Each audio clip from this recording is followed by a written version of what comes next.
Welcome to this DaVinci Resolve Fusion node breakdown. Today's node is the SNGon node. So we're going to jump into Fusion.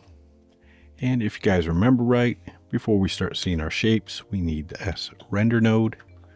So we're going to go ahead and bring that in. And we're going to bring in an SNGon node. And what the SNGon node does is it offers you the ability to have multi-sided shapes. So we can have pentagons, octagons, triangles, and anything in between. So that is the purpose of the SNGon node. And again, on our SNGon node, we can change it from a solid, and we can add a border width. We can change the length of our border, and let's make that a little bigger. And we can change the position.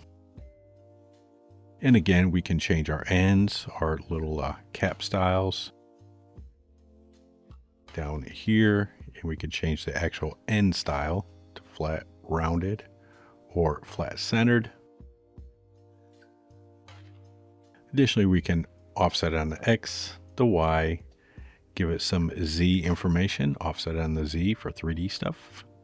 And we can change the width, the height, and we can change the angle. And just in case I didn't show this to you guys in the other ones, of course, we have the same gizmos that are on our display up here. So we can transform it using these gizmos on the X, the Y, rotate it, as well as change our overall shape by dragging the side or change the width and the height independently. And just like our other shapes, we have the ability to change our style. So we can change our color, change the colors independently on the red, the green, and the blue. We can also change our alpha and our opacity. And again, we can allow this combining, which if you remember right, allows us to combine shapes and maintain the alpha values on those shapes when they're overlapping. And one thing I wanted to show you in this node, because this is pretty much it for this node. That's the shape SNGon node. So there's really nothing exciting about it other than it's another shape that you can use. But yesterday I showed you how to, let's go ahead and just show you. Let's get a merge node, a shape merge node, if you remember right. Let's grab a shape ellipse, and we're going to input that, and we're going to take our other ellipse and we're going to input that into our render effect right there, or effect mask. And then our ellipse, we're going to change our soft edge. Now, the problem with this is if we start scaling, we're losing some of that width. If you notice, our little shape here is staying the same. But there's kind of a trick that we can do, but this doesn't work with every shape, and I'll show you that here in a second. We can go to our shape ellipse, and if we right click on that width and we publish, and then right click on our height and publish, we can go to our ellipse, and if we right click on our width right here, we can say connect to ellipse width, and then we can right click on our height, connect to ellipse height. So now if we go in our ellipse and we change our size up at all, our ellipse is automatically going to change with it. The problem with this is these two nodes don't consider center the same.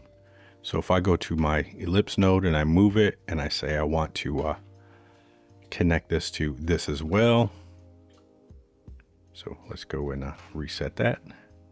I could go up to my X offset and publish that. Go to my Y offset and publish that. And then if I go to my ellipse, you notice they're different numbers.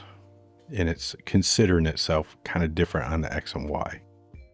Again, if I go to my ellipse, we're zeroed for the X and Y offset because it's considered the center is 0 point. Whereas if I go to my ellipse, it's considering the center 0.5 and 0.5. So if I right click on this and say connect to, it's not going to give me that option. So we can't connect these two to actually move with each other, but we can connect them to change our little gradient that we're using on that shape with our ellipse mask. Because if you remember right, our shapes don't allow us to do gradients. And again, that's a mask gradient. That's not a color gradient. That's an actual gradient in your alpha. Now, the one problem is if we go to other shapes, so let's bring in a shape rectangle. And let's bring that in. And say we want to do the same thing and add some alpha gradient around that. So we grab our little rectangle node up here to input in as our effect mask. But if you notice, our regular rectangle node isn't actually a rectangle, whereas our shape node is a square. So even if I was to publish this width and height, it's not going to transcribe to our rectangle shape the width and height correctly. So just watch out for that if you're trying to do those little publishing and connecting two tricks to kind of get those to sync together. But there are options. So that is the SNGon node, the shape SNGon node. I will see you in the next node breakdown.